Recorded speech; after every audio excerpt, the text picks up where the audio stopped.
Back here with another Bison Fall Sports Preview. It's the volleyball team's turn with head coach Anna Howle, who's in her 16th season now here in Shawnee. Coach, always a pleasure to talk with you. And I love volleyball just as much as y'all because it's such a fast-paced, fun sport. And here we are another year, get to work with you. How excited are you for this coming season? Obviously, we've got a good senior class, some talented freshmen, and I think we're expecting some big things. Yeah, I'm very excited. As our preseason has to tell that they're working really hard and they're connecting as a team and really growing together. And we're seeing some great volleyball in the gym. So we're really excited about this year and what it's going to do when we start quickly. Yeah, next Friday and Saturday out in Mobile, Alabama, and Pensacola, Florida. But before that, we do have a handful of scrimmages. I don't think I remember seeing 6 scrimmages on our schedule before. Is that programmed? It's not 6 scrimmages, but in our scrimmages we can play multiple games in a day. So, gotcha. So that's kind of what we try to do to see a bunch of other teams. But yeah, we start tomorrow. We're headed down to Fort Smith tomorrow to play Missouri Southern and Fort Smith and kind of see what it looks like to match up against a different team, because you can feel like you're doing really well in your gym until you match up with somebody else and they teach you what you need to learn. It's like football scrimmages too. You see the same guys for multiple weeks, and then it's like we're tired of this. Anyway. Yeah. What do you like about this year's team? Obviously, we have the Defensive Player of the Year back. We've got all GAC first teamer in De'Erica. Jill and Avery are solid middle blockers, maybe more than solid. What do you like about this year's team coming back? I like that we have experience. Yeah. We have experience playing under pressure. We have experience with those girls that have figured out how to win and how to play through some of the tough and play through the victories, play through the losses. Yeah. I think that matters a whole lot for us, that experience piece. And we have some incoming players that that have been a part of great teams, winning programs in their high schools, and they know what to do, and they're competing for those spots. And I think when our great players are pushed a little bit, they're going to grow more. So I think that's an exciting piece. That's the key for the freshmen coming in to push the returners to another level. And can you speak to that? We've got several new players that are probably going to see the court. Kind of describe those newbies to the fans out there. Yeah, I think we haven't exactly made our lineup yet. We have some pretty good ideas, and I keep telling people, man, I don't want to make decisions because we have a lot of people in the gym that are impressing us and working really hard, and it's an impressive group. So we don't know that freshmen aren't going to play at this point. Mm-hmm. They're really challenging for spots, and I think that they're doing some good things, and but our returners, they need that pressure, and the freshmen need that growth, and I think that those two things as they work together are really important because they're both causing growth from the other, which is just going to make us better. Yeah. All right. So I mentioned Macy Langford, our Defensive Player of the Year. Obviously, she was on the program 2 years ago and then came in and stepped in and just did an awesome job defensively for us last year. I think it was 4 GAC Player of the Weeks, which hadn't happened before for a defensive player. How does I asked Avery Helmuth this as we were picking up the football field after the tornado. Mm-hmm. How do y'all get better over the summer?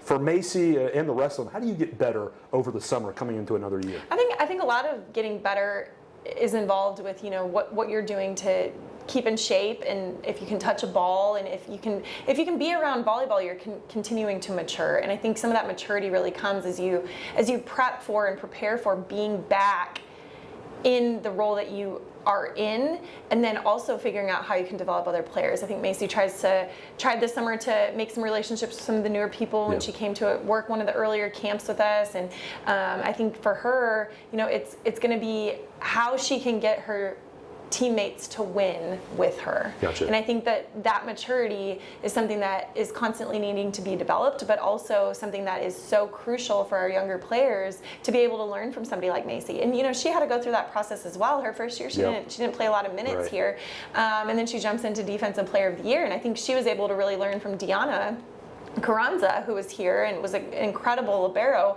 and Macy was really able to learn from her, and I think it's important that she and all of our other upperclassmen, I think they really want to leave legacy as they go through this program too, is not just be good themselves, but to leave that with the younger players and those people that really matter for the future of our program. I want to ask one tactical question. Mm-hmm. And you don't have to give all the details here on this interview. Last year we ran a 2-setter with Avery, the 6-2 with Avery and Riley, and they had some awesome moments at times during the season. Do you plan on that again? You know, we haven't made the final decision, but there will definitely be times, if we're not in a 6-2 to start, I think there will definitely be a lot of times that we'll be running a 6-2 and getting into those decisions, because we also have a lot of hitters that can really hit the ball and score, and they can block well. And I think it's going to be developed based off of what the team we play against is calling for us to need. But I think that, you know, we have 3 setters now that are very competitive. Right. We have Riley, Avery, and Emily, a freshman setter who's really coming in with some great leadership, and so she's definitely challenging too for that spot. And I think there's going to be an opportunity for us to utilize all 3 setters in a very good way. But I don't know what we're going to end up starting in, if we're going to use 2 or 1. Okay. So. Last two more questions for you. We discussed earlier about the cohesion of the team and how important that's going to be for us to get back into that GAC championship. Obviously, we got upset last in that first round of Northwestern. How do you build that over the course of the season towards the middle of November when we're back at the GAC tournament?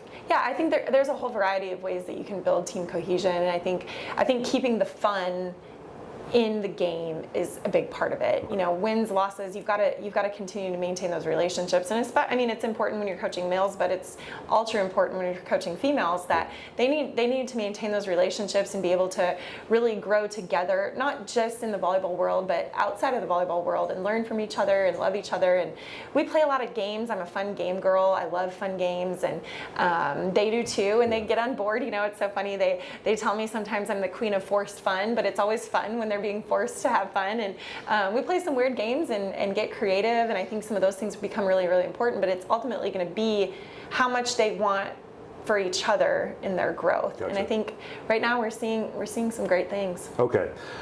I've got my schedule pulled up here. Okay. Next weekend we're going down to the Spring Hill Suites Invitational hosted by West Florida. Those are 4 really good teams right off the get-go, including the Southwest Minnesota State. Let me make sure I have that said right. Yeah, Southwest Minnesota State from the NSIC. Obviously, maybe the best volleyball conference in Division II.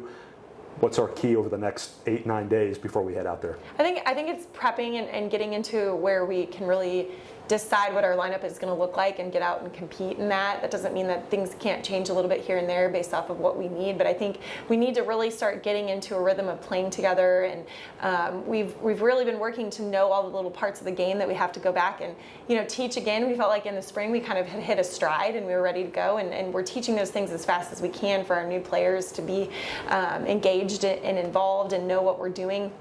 But I think it's going to be important that we go in with the belief mindset, that we're going to go out there and that we're going to believe that we are great and have fun doing so. And I think we can't lose sight of the fun that the game is. And get into we have to win, because it's not a have to win situation. And so let's go out there and prove ourselves, and I think that's a fun place to be. Okay, Coach, thanks for your time. Yeah. We'll catch up with you during the season, and good luck. Thank you. That was Bison volleyball coach Anna Howle, her team getting set for the 2023 season. They'll start in Mobile, Alabama on September 1st. They're playing Southwest Minnesota State and Spring Hill, 2 NCAA tournament teams last year, and we'll see how our Bison do. For the head coach, I'm Clayton Coffman. We'll see you next time on the Bison Sports Network.